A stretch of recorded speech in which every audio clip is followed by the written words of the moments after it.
Welcome to Fiscal and Monetary Policy Fridays, Episode 3. And we're going to continue talking about what we were talking about last Episode 2, wage and price controls, with inflation leading to a runaway inflation, and with the United States government and Joe Biden administration in a midterm and running into an election, presidential election in 2 years, what him and his administration and cronies and crooks that currently hold the White House, as the predecessor crooks and cronies are out of the White House, what he's going to try to do to rein in prices, to try to win votes and win an election while expanding government and reducing individual liberties and freedoms for people and businesses, right? You can see Biden claims inflation is largely the fault of Putin, not Democrat spending, right? A lie, propaganda. Biden to Democrats, I'll only have a veto pen if they lose Congress. True, he will, no matter what the Republicans want to pass, even if it's actually good for the country, he'll veto it, right? And he'll sign whatever the Democrats want right here if they can get it passed, regardless if it's bad for the country. Inflation is Biden's fault and only Biden's fault. New York Post, partially true. Vincenzo'S Gold Crypto Investing is calling that partially true. It's Biden's fault and every other president before him that had the same monetary and fiscal policy as this decrepit old man right here, of printing money and using the Federal Reserve to monetize the debt, right? And keep interest rates artificially low. In other words, status quo from Trump, status quo from Obama, status quo from Bush, status quo from Clinton. And the last one that really had a different monetary philosophy and policy in practice, not just talk, was Ronald Reagan and Paul Volcker, the Fed chairman, when they tightened interest rates to 20% or hiked them to 20% and tightened monetary policy so bad. It caused a lot of heartaches initially, but then allowed the dollar to stabilize and rise and save the dollar, right? And we had 30 years of prosperity, or 15 before the government fucked it up again. Well, not even that, but in theory, 30 years, because we are where we are now. And a lot of money's been made right since then. And if the dollar would have collapsed back then, we would have been in trouble. But you can see the propaganda, just firing blame away from the actual cause. This is why Fox, New York Post, the Daily Mail, who else is on here? All these other schlubs. The Wall Street Journal, New York Post, CNN, here's how President Biden wants to fight inflation. Obviously nothing from this, based on what you're seeing in that headline, is going to be true. It's all inflation, or it's all propaganda, and it's all to deceive and misdirect and point you in the opposite direction and away from the person that's actually, or away from the root cause of the inflation, and that is the government, right? And the Federal Reserve and the federal government, right, in Washington. They're responsible. Joe Biden, Nancy Pelosi, Dianne Feinstein, all these people that are there, AOC, that are in office in Washington, it's their fault. They're the ones that let this monetary policy happen day in, day out. They continue to let it happen day in, day out. And the more government expands, the more inflation you get, because the government has to print the money and get it monetized by the Federal Reserve to expand government, right? When they have a new state funding bill that the Fed gives out, inflation, it's all the government's fault, and no one else's fault but the government's fault. But they have to give these articles Biden claims inflation is Putin's fault, right? Blame Putin, blame inflation on Biden by this one, blame this, blame that, right? It's their fault. They shut the world down and then printed a shitload of money to have people consume products that weren't being produced. And this is 30 years into the making. The inflation, just for you members of Jabroni Killers understand, the inflation you're seeing now in products is mostly, in consumer goods, is mostly from the money that's been printed post 2008, right? 2008, 9, 10, 11, 12, 13, 14, 15, right? All that money that was QE 1, 2, 3, and 4 is now finally bleeding out of the assets and bleeding out of real estate and stocks, and pushing into the most painful spot for it to be consumer products, food, energy, right? Basic necessities you need to live. The inflation is finally seeped into there, and all this money they've printed post-COVID, that's not even into the inflation yet. That you're not going to start seeing that for a few years. and it's going to be much, much worse by then, by the time you start seeing the effects of that inflation, right? And if you look at the housing supply, Vincenzo last year in March, April, May, as we looked at this chart, if you look at it from the 10-year, you can see we were at record lows after COVID with home supplies because everybody rushed to buy homes and everyone stopped building homes. It was a perfect storm to jack up real estate prices by country shut down, nobody's building new homes. Everyone on unemployment and everyone not working buys new homes, sucks the supply of existing homes when nobody's building homes here. Hence, you get a rapidly rising 35% year over year real estate value increase in your portfolio on your house because there were no homes, right? And everybody wanted to buy a new one and move out of where they were. But Vincenzo last year was calling that by the winter time, which we just went through, we would be coming up to retest these old areas at 7. And then we would have a little retracement as just like a stock. You come up from a low to old resistance, you're going to have a little retracement to support, right? It works the same way. You wouldn't think it would, but it does. And look where we got up to, 7.0 in October. And then November, we came down and retraced. December, 5.6. January, now we're coming back up to 6.1. And what I'm forecasting now is that this continues to come up now and breaches the 7 in the next 2 months. In the next 1 to 3 months, you're going to breach the 7.0 in August.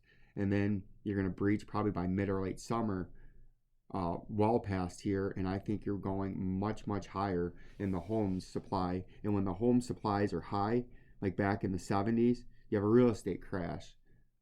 In the 80s, real estate crash. Another real estate crash, right? And it's usually followed by recessions. And that's what's highlighted in the back. Home supplies get really high at recession. Home supplies get really high at recession. Home supplies get really high at recession. Home supplies get really high at recession. Home supplies get really high, meaning there's a bunch of homes on the market and no one's in there to buy them, right? We have a recession. We had a little uptick here, recession, but this was more of a stock and war, right? Recession. And then you can see leading up to the last financial collapse, home supplies peaked out in 2008.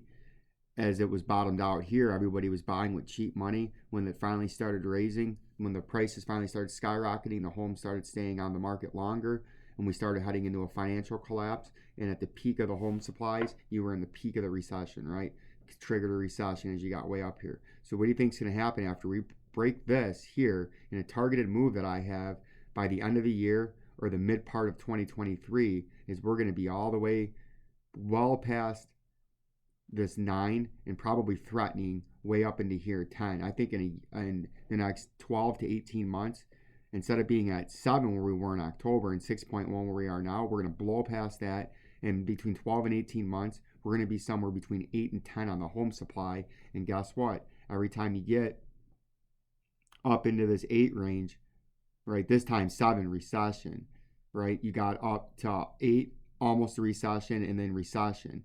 You got up to 8 right here, recession. Then you came out of it and came out of the recession, then really quickly got back to 8, recession. You got up to 8, recession. This one was other factors. You got up to 8 right here, recession, right? So as soon as you get back up to 7, 8 range, you know a recession's coming.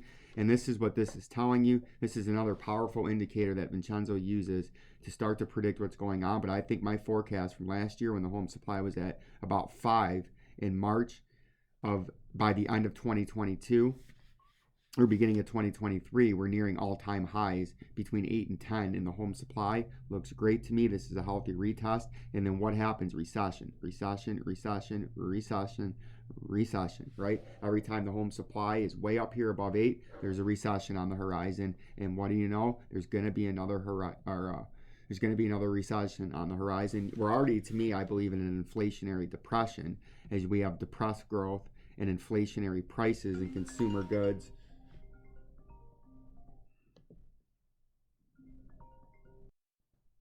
I already think we're in a recession, an inflationary depression, right? Because you have depressed growth, inflationary prices across the board. As you can see, inflation rose 7.9% in February as food and energy costs push prices. This is the big thing now where inflation is food and energy prices to highest in more than 40 years, right? So this inflationary depression of and by the government just printing more money is going to put you deeper and deeper into this depression, and that's why you're going to have consumer prices and food prices and energy continue to skyrocket as other things will start to have deflation, uh, housing, travel, vacation, homes, shit like that will start to have lowering prices and deflation because nobody's going to have the discretionary income to go out and do those things. So these companies and those things, vacation resorts, golf courses and shit like that, movie theaters are going to have to give you deep discounts to get you to spend a little money you don't have to try to get some of that money in there and entice you, right? But the vast majority of things you need to live or you'll die are going to be skyrocketing. Still, the consumer price index for February rose 7.9% from a year ago, the highest level since 1982. Excluding food and energy, both of which moved sharply higher. That's why they started excluding food and energy in the core CPI to sort of make it not look as bad as it is. And they do not calculate inflation the way they used to back when they were calculating it in 1982 when we had 14% inflation calculated by their own metrics, right? And food and energy, both of which sharply higher during the month. Core inflation still rose 6.4% in line with expectations, but the highest since August 1982. Gas, groceries, and shelter were the biggest contributors.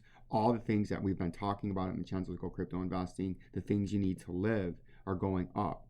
Food and energy, gas, groceries, and shelter were the biggest contributors. The things you need and can't not buy are the things being hardest hit. Auto prices eased a little bit. Workers' paychecks fell further behind as inflation, and this always happens. Politicians get all fat and happy up there when they say workers' wages have risen the most they've ever risen in the United States history thanks to Joe Biden. Well, what they don't tell you, the dirty little secret, is the inflation that they printed in order to give you those higher paychecks is outpacing nearly double what you're getting in an average pay.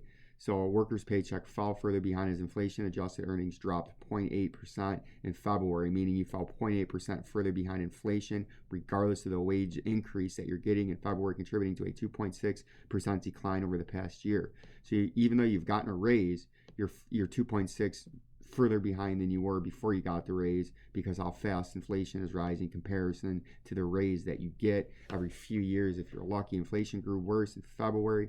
What that means is if you made $12 an hour 10 years ago and you're making $20 an hour now, you're going to feel like you're making $8 an hour back 10 years ago, right? You're going to feel a lot broker even though you're making $8 an hour more today. The consumer price index, which measures a wide range of basket of goods, increased 7.9% over 12 months. So much for the transitory and so much for their bullshit that they were telling you and how they're spieling that inflation is good. Inflation is not good. Inflation is bad. It stipends growth, productivity, and manufacturing, and it beats down the standard of living for the average American and the average worker, right, and the average taxpayer. For a fresh 40-year high, the closely followed according to the Labor Department Bureau of Labor Statistics, and if they're telling you it's the highest in 40 years, it's probably the highest of all time. The February acceleration was the fastest pace since 1982, right? Very bad. You can see Joe Biden's $4, $5 a gallon for gas now because they don't like gas prices, right? And it's a big problem, and that leads me to what I think is going to start going on here is wage and price controls, right? And we have a history of wage and price controls starting in World War II and then Richard Nixon, but people forget about Jimmy Carter, right? The peanut farmer. President Carter yesterday gave the go-ahead to his widespread touted wage price guideline program designed to establish voluntary limits of 7% for wage increases and 5.75% for price boost to be enforced by a variety of government sanctions, right? And it's a joke. And that's centralizing government power, and you don't want that. It's bad for business, and look where you're at 50 years later. In a 2.5-hour meeting with his economic advisor, Carter agreed tentatively to make the plan public in a nationally televised speech Tuesday evening and increase the staff of council on wage and price stability to monitor compliance, right? He was forcing people to adhere to a centralized wage and price controls, which whatever price controls are putting on a product, that product that's already expensive and in low demand is going to be even more expensive and even harder to find now, right? Because that's how it works when you cap a price on it. You'll wait in line for 15 days instead of 1, and the price will be 9 times. It'll be 9 times harder to find, right? At the same time, the Council of Wage and Price Stability preparing for the new programming began effect to draft economic and analysis from other key federal agencies to help keep the plan off the ground. Some were ordered to report as early as this morning, right? Very bad when they did this, and I think this is going to happen again. The price guideline of 5.75% would apply as an average for the overall economy. Officials would judge, and who you can never, any price a government or a centralized power makes and says is the right price is going to be the wrong price, because the only thing that can predict and produce the right price is a free market economy, right? Government and people and a person can never pick the right price. They have never and they will never pick the right price. It's always the wrong price. It always causes massive shortages in whatever they're trying to put price controls on, right? This price guideline of 5.75% would apply as an average of the overall economy. Officials would judge. Great. I wonder what kickbacks and agendas these officials that are judging have.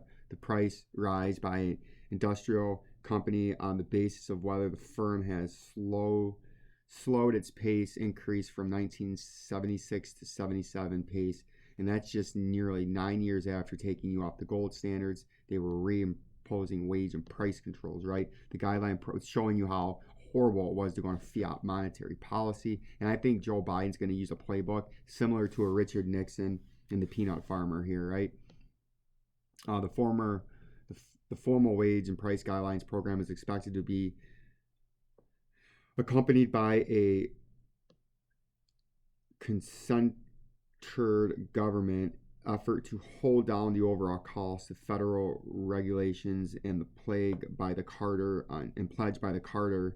on Tuesday to cut back federal spending. Obviously, that never happened. How are you going to cut back federal spending when they were implementing a massive new government agency to try to enforce wage and price controls? It's a joke, right? It's all propaganda. The red or the blue hat's all bullshit, right? Top administrator budget have been discussing the possibility of holding spending of $530 billion for fiscal 1980, and the budget due January 1st. Carter was undecided yesterday whether to pledge a ceiling on Tuesday, and that's why Carter lost the election, because this Democrat peanut farmer drove the country into a shit basket with 12 years of horrible monetary policy, and his wage and price controls didn't work, right? And the voters remember that at the polls, and they ousted the one-term peanut farmer, and that's, I think, exactly what Joe Biden's going to try to avert and subvert by manipulating numbers with magic tricks and wage and price controls and authoritarianism. Like when governments get in trouble, the authoritarianism comes out in them, and I think he's going to use a Soviet-style Richard Nixon peanut farmer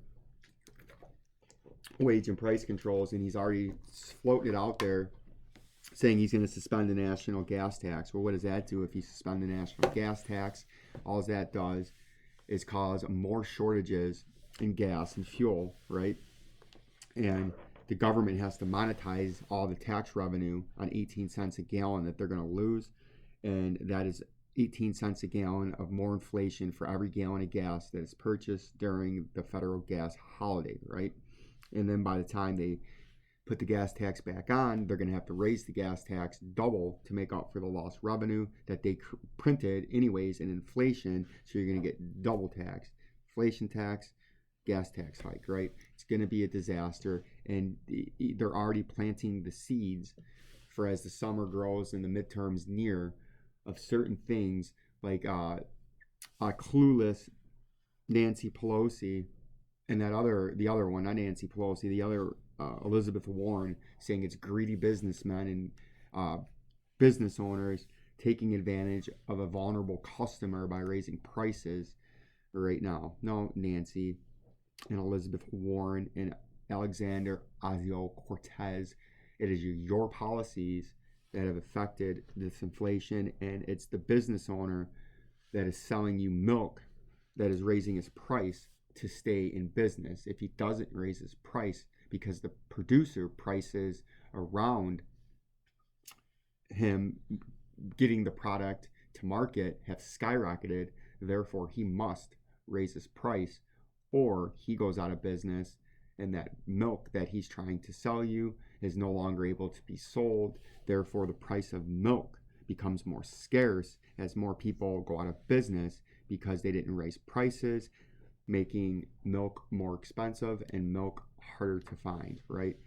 These people don't know what they're talking about, or they do know what they're talking about, but they are purposely spreading propaganda to an uneducated voter base because they are trying to push authoritarianism, regardless of the color in office, blue or red. They all push authoritarianism, they all push to expand government, and they all push to centralize power over every industry, from schools to business to manufacturing to farming to automotive. You go there, they want to centralize it, right? So that's what I got for episode 2. Next week we'll have episode 3, and we'll continue to check on the producer price index next week, along with the consumer price index and imports, exports, and any other breaking news that's come out in the next week, on any signs that I see of propaganda sniffing out and detecting and diagnosing of something that they're saying that months from now could be an indicator now, if you're knowing what to look for future wage and price controls. We're going to keep on top of this in episode 4 next week. Thanks for joining. Peace and love. Peace and love.